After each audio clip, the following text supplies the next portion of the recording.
his counsel. He received notice that today would resume, and so I will make a finding that he's decided not to attend today's round 2. All right, anything we need to take up before resuming? We have someone from the gallery. Sorry, Robin Martin, we have John Morrison's office. He's sick today. We have the Floyd's office, so I'm taking that. Okay, and Mr. Floyd has decided what exactly? Did he? He's waiting. I guess I don't know what he's decided. I'm just here for that.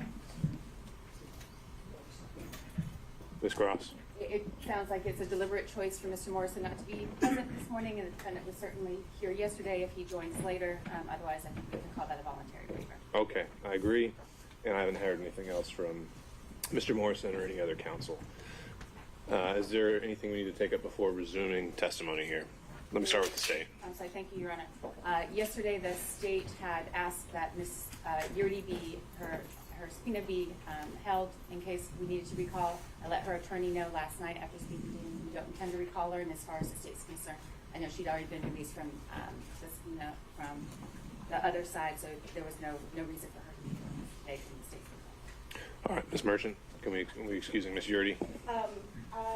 I talked to her attorney last night, and I said, we had a different conversation, so I think she's still on standby. If we need to recall her. So your position has changed since yesterday?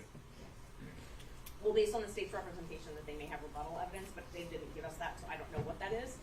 So in rebuttal, if they present something in rebuttal that I need to call her to talk about, then I will. All right, we'll address it as it comes up. What else? Anything else, Ms. Cross? Not from the state, Your Honor. Okay, Ms. Merchant? I know that we are still in the middle of Ms. Willis, but we need to address some of the things that were said yesterday in court in regards to Mr. Bradley's privilege, things like that. Do you want to do that now, or would you rather do that before Mr. Bradley? When you say address them, what do you mean? Well, there's a couple different issues, but we've got the privilege issue is one of them. But I also, what I did was I drafted all my questions, and I thought I could give those to the court, opposing counsel, everyone could review them, so we didn't have to worry about the privilege stuff.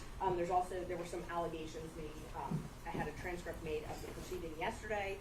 Some specific allegations that I think I should have an opportunity to refute. Specifically that I had egregiously misrepresented, that things that I had said were patently false, and that all of that information included from Mr. Abadi. Speaking of Mr. Chopra, I spoke with Mr. Chopra. We talked to him in the car on the way here on speakerphone, Mr. Merchant and I. And he said that he didn't tell Mr. Abadi any of that information, doesn't know where Mr. Abadi got it from. Mr. Abadi says that he did, so, you know. If there's any clearing of the air that needs to happen, and if we need to get to that, I think the right time would be once we've actually seen all the evidence that comes out. So. Thank you. I just wanted to let the court know. Thank you.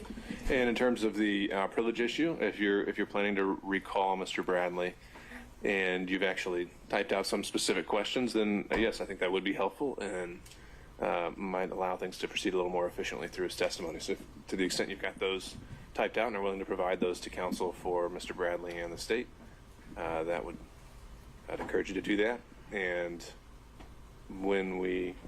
before we call him, we can get into that as well. Okay, great. Thank you. And I have a copy for the court. I have one copy for either Mr. Evans. I know Mr. Abadi was objecting to privilege yesterday, but I think it's actually Mr. Evans that needs to do that. Was Mr. Evans? Mr. Evans is here. Okay.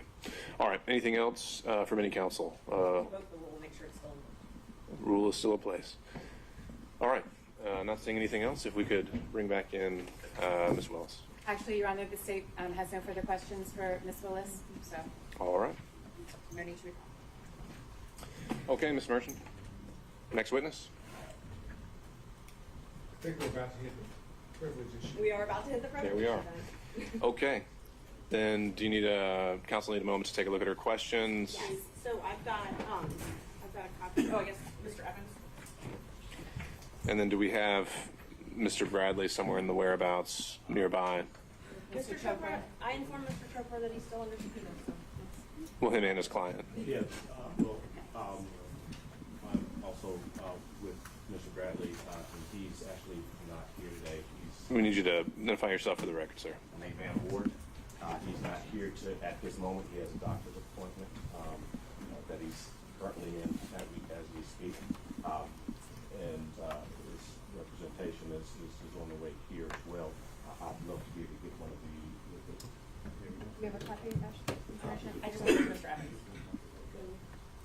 Do you have a time estimate of when he's supposed to be here? I have one copy for y'all. Of the questions?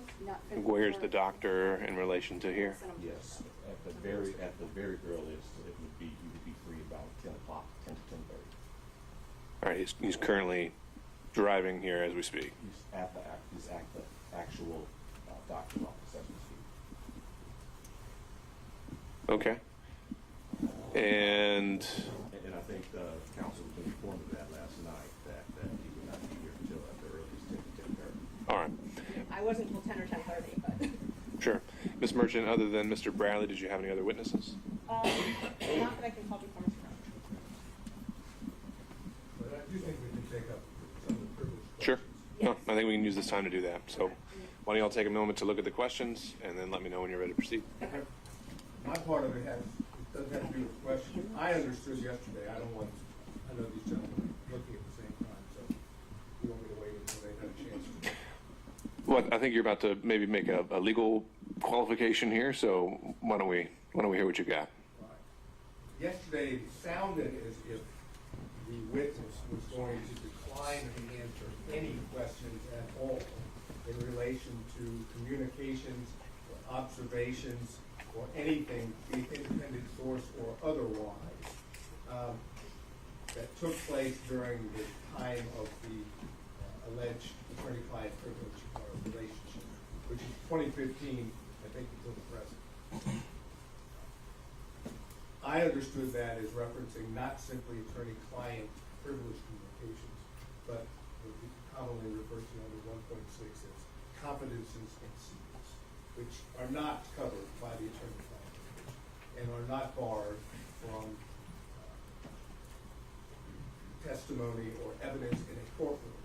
But it sounded as if the court is going to have to order Mr. Bradley to testify, and then Mr. Bradley will have to take a position of whether he's going to follow the court's order, heed the court's order, or whether he's not.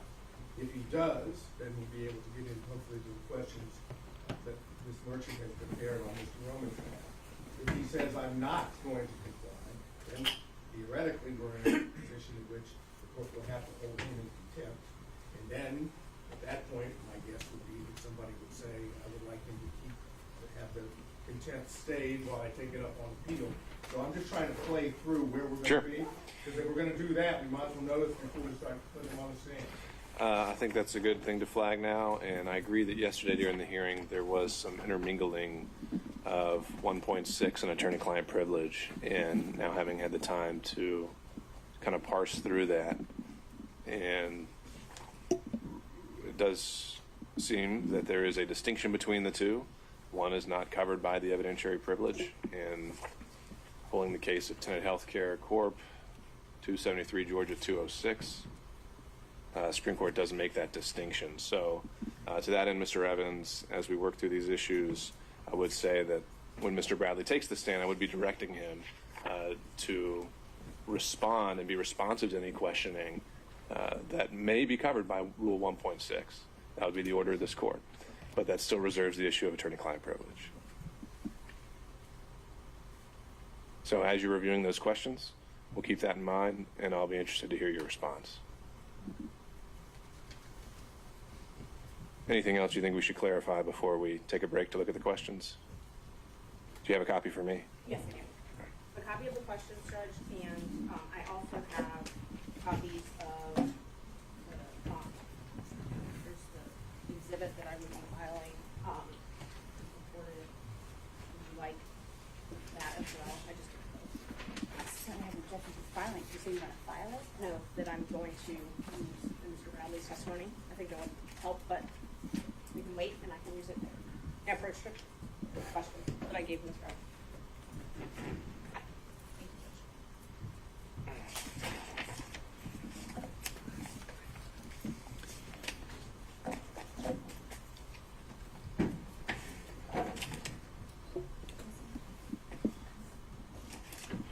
right, and counsel for Mr. Bradley, I'm sorry, can I get your name one more time? I didn't write it down.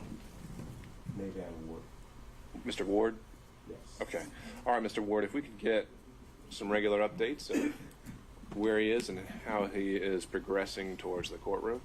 And then when everyone has had a chance to read these questions in the interim, let me know and we can take this up. Mr. McDougald. I have a text message from one of Mr. Floyd's lawyers that he's logged in on the Zoom conference room. Okay. Is someone joining us by... Thank you. Is someone joining us by Zoom that wants to appear for the record? Yes, Your Honor. Chris Kucherov for Mr. Floyd. All right. Thank you, Mr. Kucherov. And I think we had a legal assistant here announcing on Mr. Floyd's behalf, but I think it would be better to have counsel of record any announcement in terms of Mr. Floyd's presence this afternoon, or excuse me, today.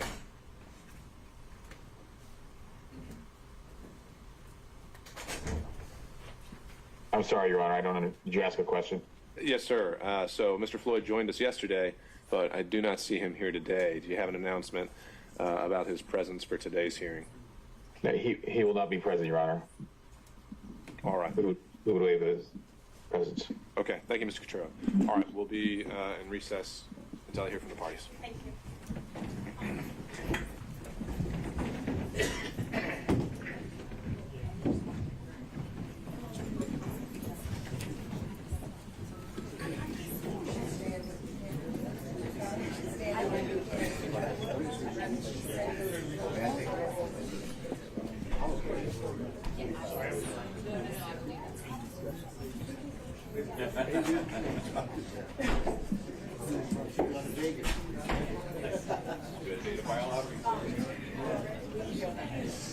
But they have